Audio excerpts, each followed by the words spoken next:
Une milliardaire rend visite à la tombe de son fils et trouve une serveuse noire en pleurs avec un enfant. Elle est sous le choc. La pluie fine de novembre transformait le cimetière en un tableau mélancolique lorsque Victoria Blackwood aperçut la scène qui allait changer sa vie à jamais. Là, devant la tombe en marbre de son fils Adrian, une jeune femme noire en uniforme de serveuse tenait un petit enfant dans ses bras, tous deux pleurant comme si c'était la fin du monde. Victoria s'est arrêtée brusquement, ses mains gantées serrant le bouquet de lys blanc. À 55 ans, l'héritière de l'empire Blackwood Industries n'avait jamais vu ces deux personnes auparavant, mais quelque chose dans la posture de la femme et les traits délicats de l'enfant a fait battre son cœur de manière inexplicable. « Excusez-moi, » dit Victoria, sa voix tranchant le silence du cimetière comme une lame. « C'est un moment privé.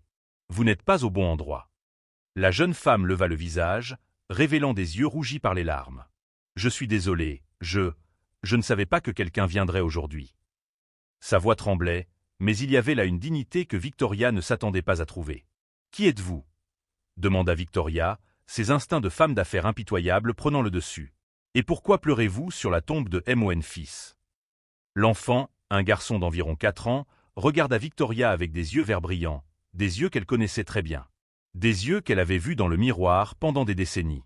Des yeux identiques à ceux d'Adrian. « Je m'appelle Jasmine Washington », répondit la jeune fille en essuyant ses larmes avec le dos de sa main. « Et voici Tyler. Je travaille au Bel Dîner en ville. Je viens ici tous les mois parce que... » Elle hésita, regardant l'enfant. « Parce qu'Adrian était important pour nous. » Victoria sentit le monde tourner. Adrian était mort 3 ans plus tôt dans un accident de voiture à l'âge de 28 ans, emportant avec lui tous les rêves qu'elle avait pour la continuité de la famille Blackwood. Elle avait enquêté sur chaque détail de sa vie après les funérailles, essayant de donner un sens à cette perte. Elle n'avait jamais trouvé de preuve de relation sérieuse, encore moins d'un enfant. « Important comment » demanda Victoria, sa voix baissant d'un octave. La pluie se mit à tomber plus fort, mais aucune des trois ne bougea. Jasmine regarda Victoria dans les yeux avec un courage qui surprit la milliardaire. « Parce que Tyler est son fils. Et parce que je lui ai promis que je prendrais toujours soin de lui, quoi qu'il arrive. » Le bouquet glissa des mains de Victoria, les fleurs se répandant sur la pierre froide de la tombe. 3 ans. 3 ans qu'elle avait pleuré la mort d'Adrian, croyant que sa lignée avait disparu avec lui. 3 ans pour découvrir maintenant qu'elle avait un petit-fils noir, élevé par une serveuse, menant une vie qu'elle n'aurait jamais pu imaginer. Mais il y avait quelque chose dans les yeux de Jasmine qui ne cadrait pas avec la simple histoire qui était racontée. Une prudence, une peur cachée, comme si elle gardait des secrets bien plus grands que la simple existence de Tyler. Ce que Victoria ignorait, c'était que cette révélation n'était que le premier fil d'une toile de mensonges et de trahison qui impliquait des personnes très proches d'elle. Et que l'apparente vulnérabilité de Jasmine cachait une force qui allait ébranler les fondations du monde privilégié de Victoria. Si cette histoire de découverte familiale et de secrets enfouis vous a touché, n'oubliez pas de vous abonner à la chaîne pour découvrir comment une rencontre fortuite dans un cimetière allait devenir le plus grand bouleversement dans la vie de l'une des femmes les plus puissantes du pays.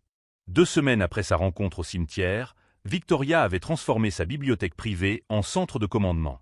Des rapports d'enquêteurs privés recouvraient la table en acajou centenaire, chaque page révélant des détails sur la vie de Jasmine Washington qui la troublait de plus en plus. Célibataire, sans famille connue, elle travaille 60 heures par semaine à 2 emplois pour subvenir aux besoins de son enfant, murmura Victoria en feuilletant les documents. Elle vit dans un appartement d'une pièce dans un quartier pauvre de la ville. Elle n'a pas fait d'études secondaires. Son assistant personnel, David Chen, restait silencieux à côté du fauteuil. Il avait vu Victoria détruire des empires corporatifs avec moins d'émotion qu'elle n'en montrait actuellement. « Et la mère de l'enfant » demanda Victoria, ses yeux bleus glacés fixés sur une photo granuleuse de Tyler jouant dans un parc public. « C'est là que ça devient intéressant » dit David en ouvrant un dossier séparé. « Nous n'avons trouvé aucun certificat de naissance, aucun dossier hospitalier, ni aucun document officiel concernant la mère de Tyler. C'est comme si elle n'avait jamais existé. » Victoria tapota la table du bout des doigts, une habitude que ses cadres avaient appris à redouter. 3 ans plus tôt, à la mort d'Adrian, elle avait enquêté sur chaque seconde de sa vie à la recherche d'un sens, d'indices, de quoi que ce soit qui puisse justifier cette perte. Elle n'avait jamais trouvé la moindre preuve d'une relation sérieuse. Organiser une réunion avec Seth. « Jasmine » dit Victoria en prononçant le nom comme s'il s'agissait d'un mot étranger. « Dans mon bureau. Demain à 2 heures. » Le lendemain, Jasmine arriva au siège de Blackwood Industries vêtue de sa plus belle tenue, la seule qu'elle possédait, achetée dans une friperie. Le bâtiment de 60 étages semblait la défier d'entrer, ses murs de verre reflétant une version déformée d'elle-même. Victoria l'accueillit dans son bureau au dernier étage, où les fenêtres offraient une vue panoramique sur la ville. C'était une démonstration calculée de pouvoir, et elles le savaient toutes les deux. « Asseyez-vous » dit Victoria en lui indiquant une chaise stratégiquement placée plus basse que la sienne. « Nous devons parler de Tyler. » Jasmine resta debout. « Je préfère rester debout, merci. »« Comme vous voulez. » Victoria ouvrit un dossier sur la table. « J'ai fait des recherches sur vous, mademoiselle Washington. 2 emplois, aucune épargne, des conditions de vie, inadaptées à un enfant. Tyler est bien entouré et aimé, » répondit Jasmine d'une voix calme mais ferme. Victoria sourit, un sourire qui n'atteignait pas ses yeux. « Je suis sûr que vous faites de votre mieux. Mais un enfant Blackwood mérite mieux que le mieux que vous pouvez faire. Il mérite ce que l'argent peut acheter de mieux. Et que suggérez-vous exactement ? 200 000 $, dit Victoria en faisant glisser un chèque sur la table. Pour commencer, Tyler viendra vivre avec moi, recevra l'éducation qu'il mérite, l'avenir qu'Adrian aurait voulu pour lui. Vous pourrez lui rendre visite le week-end, bien sûr. » Jasmine regarda le chèque comme s'il s'agissait d'un serpent venimeux. « Vous essayez d'acheter mon fils ? Ce n'est pas votre fils, dit Victoria, son masque de civilité commençant à se fissurer. C'est mon petit-fils. Le sang de mes veines. Et franchement, une serveuse d'une vingtaine d'années n'est pas en mesure de lui offrir ce qu'une famille comme la nôtre peut lui apporter. Une famille. » Jasmine rit, mais il n'y avait aucune trace d'humour dans sa voix. « Victoria. Je peux vous appeler Victoria ? Vous voulez parler de famille ? Tyler m'appelle maman depuis 3 ans. Je me réveille au milieu de la nuit quand il fait des cauchemars. Je lui apprends les maths sur la table de la cuisine. Je lui lis des histoires pour l'endormir. Ça, c'est une famille. » Victoria se leva, sa taille imposante dominant Jasmine. « Ce sont de nobles sentiments, mais la réalité est crue. Vous travaillez comme une esclave pour payer un loyer qui représente probablement la moitié de vos revenus. Tyler mérite des écoles privées, des voyages à travers le monde, des opportunités que vous ne pourrez jamais lui offrir. Et il mérite un amour inconditionnel, » répliqua Jasmine. « Quelque chose que vous n'avez clairement pas donné à votre propre fils. » Le silence qui suivit fut assourdissant. Victoria se sentit comme si elle avait reçu une gifle. « Comment oses-tu ?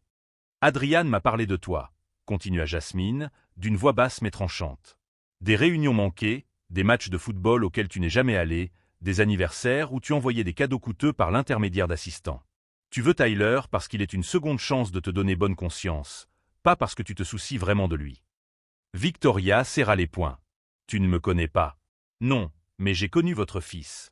Et je sais exactement pourquoi il ne vous a jamais parlé de Tyler. » Jasmine prit le chèque et le déchira en 2, les morceaux tombant sur le sol comme des pétales fanés. « Tyler n'est pas à vendre. »« Alors on va faire ça à la dure, » dit Victoria, sa voix prenant un ton dangereux. « J'ai des ressources que tu ne peux même pas imaginer.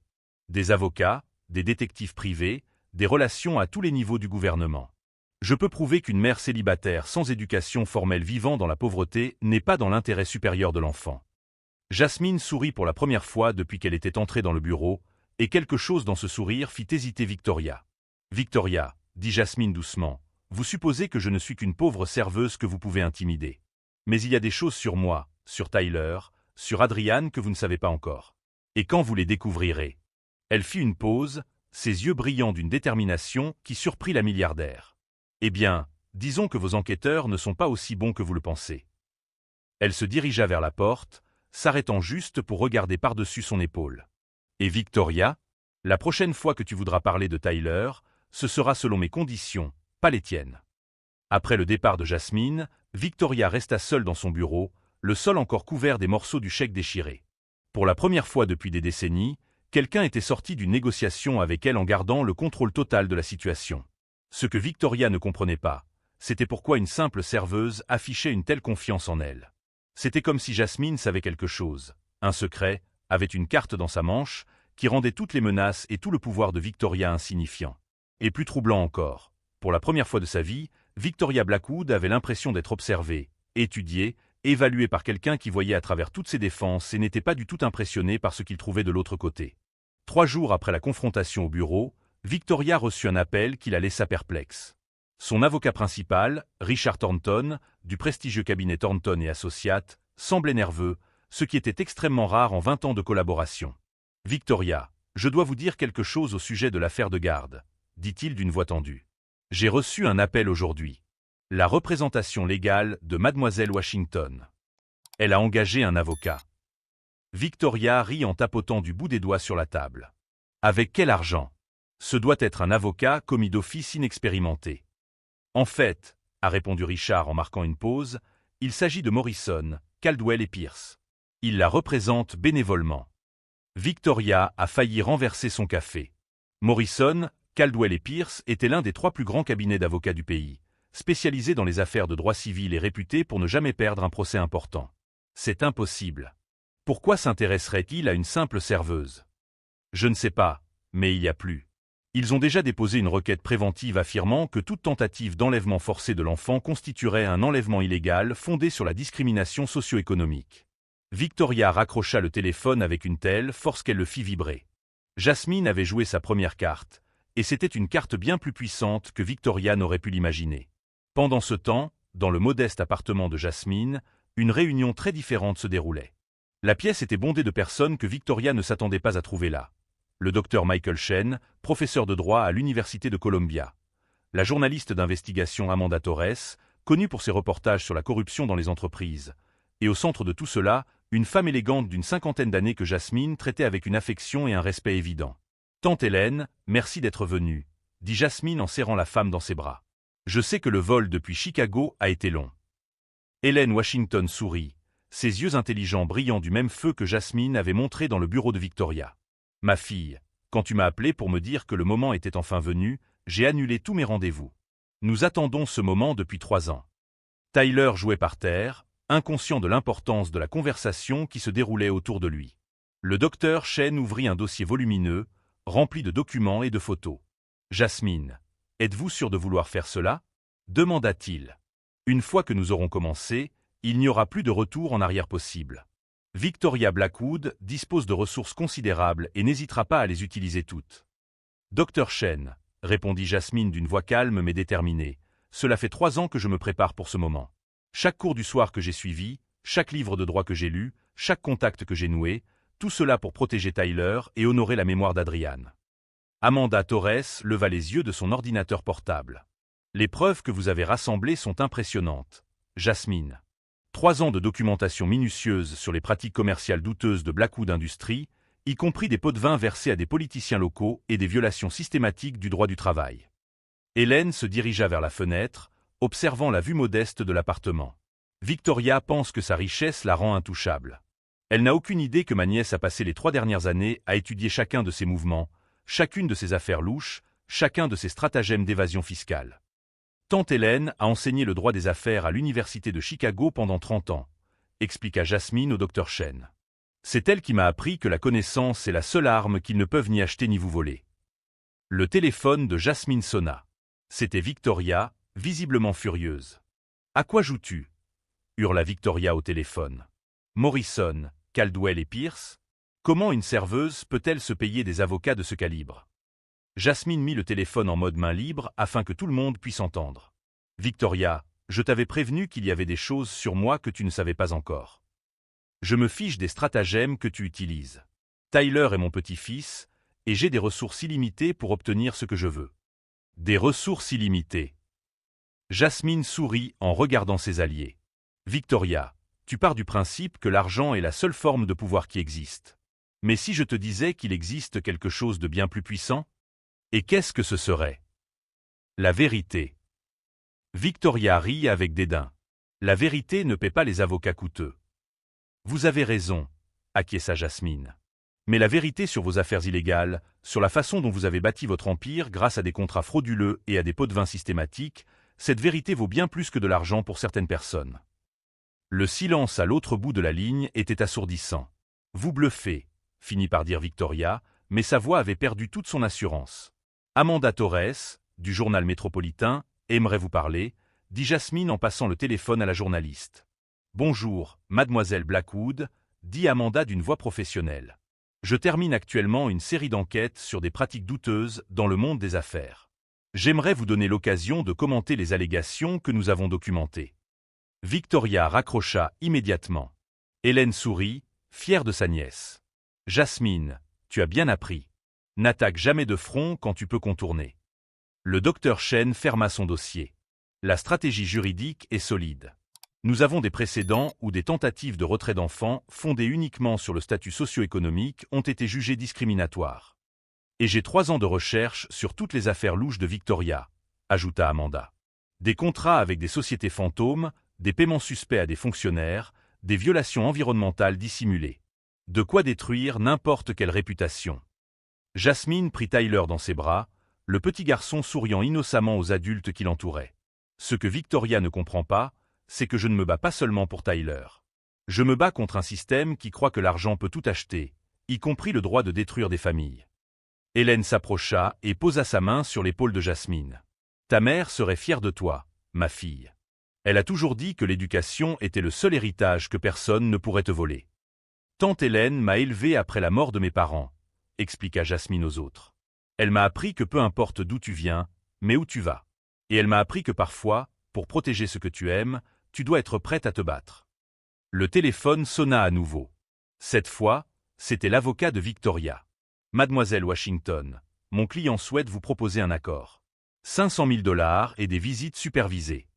Jasmine regarda ses alliés, qui secouaient tous la tête.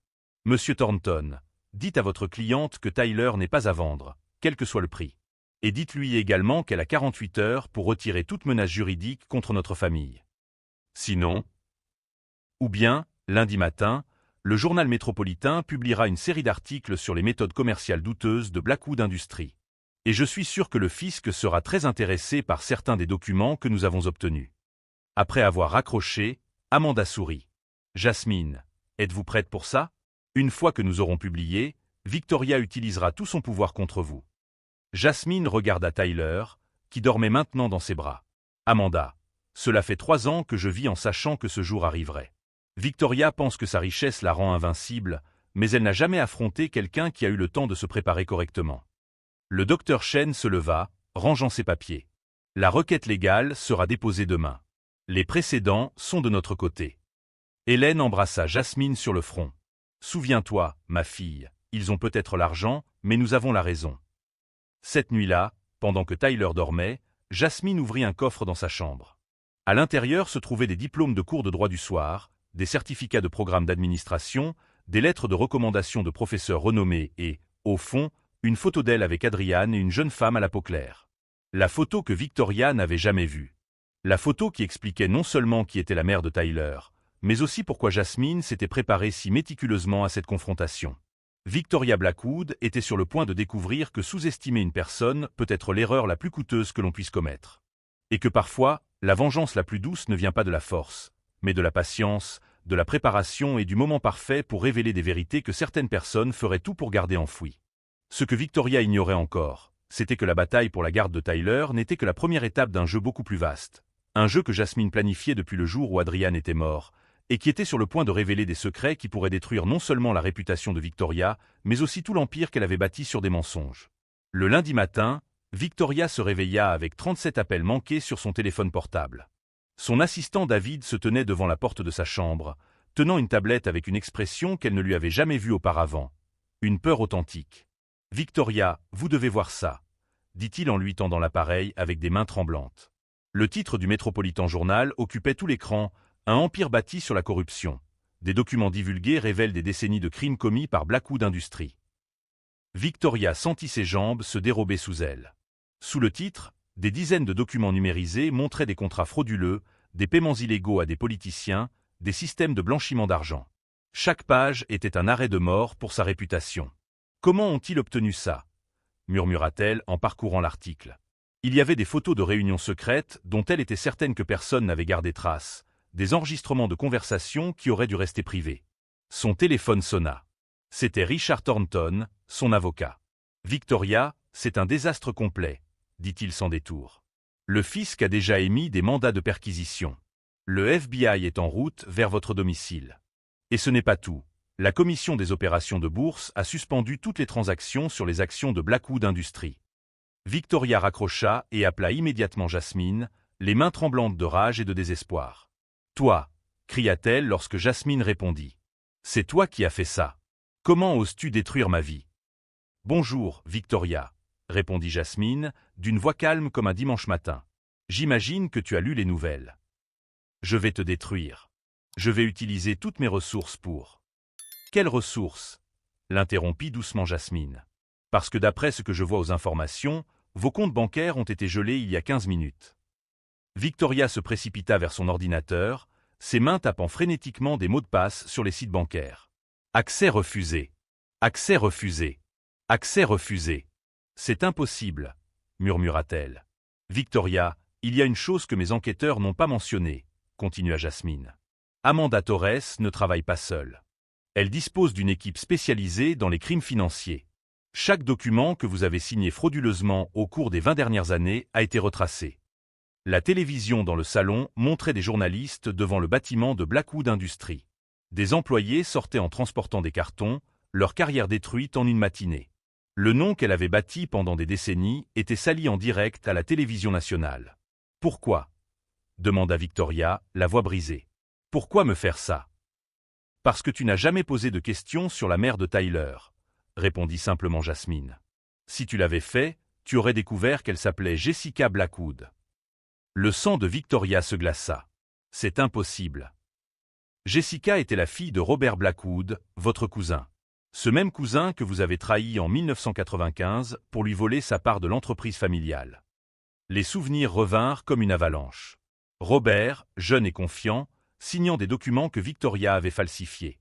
La dispute familiale qu'elle avait remportée grâce à des mensonges et à la manipulation. Son expulsion de la famille. Jessica a grandi dans la pauvreté à cause de ta trahison, continua Jasmine. Elle a rencontré Adrian à l'université. Ils sont tombés amoureux, mais elle avait peur de lui dire qui elle était, sachant que tu la chasserais de sa vie comme tu l'avais fait avec son père. Victoria se souvenait vaguement que Robert avait mentionné une fille avant de disparaître de leur vie. Quand Jessica est morte en couche, Adrian m'a cherché désespérément. J'étais sa meilleure amie, et il savait que Jessica voulait que je m'occupe de Tyler. Mais Adrian a également découvert la vérité sur ce que tu as fait à la famille de Jessica. Adrian savait, murmura Victoria. Il a passé les derniers mois de sa vie à enquêter sur vous, Victoria. Il a rassemblé des preuves de vos crimes. Quand il est mort dans cet accident, il m'a tout laissé, des documents, des enregistrements, des preuves. Il m'a demandé d'attendre le bon moment. Victoria regarda par la fenêtre et vit des fourgons du FBI se garer devant sa maison. L'accident. Commença-t-elle. Ce n'était pas un accident, dit Jasmine calmement. Adrian avait découvert un réseau de blanchiment d'argent impliquant des personnes dangereuses. Des personnes que vous aviez engagées pour régler des problèmes. Ils ont tué votre propre fils, Victoria. Cette révélation frappa Victoria comme un coup de poing. Adrian était mort parce qu'il avait découvert ses crimes. Elle avait tué son propre fils par cupidité. Tyler est le dernier Blackwood légitime, continua Jasmine. Jessica était l'héritière légale d'une fortune que vous avez volée. Et maintenant, avec tous vos comptes gelés et votre entreprise confisquée, Tyler a enfin reçu ce qui lui appartenait depuis toujours. Victoria entendit des pas lourds monter les escaliers. Des voix autoritaires criaient « FBI ».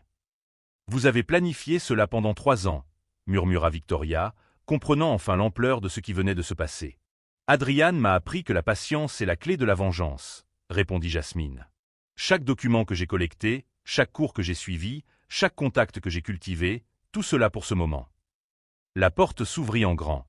Des agents fédéraux entrèrent avec des mandats d'arrêt. « Victoria Blackwood, vous êtes en état d'arrestation pour fraude fiscale, blanchiment d'argent et complot. » Alors que les menottes cliquetaient autour de ses poignets, Victoria entendit Jasmine pour la dernière fois.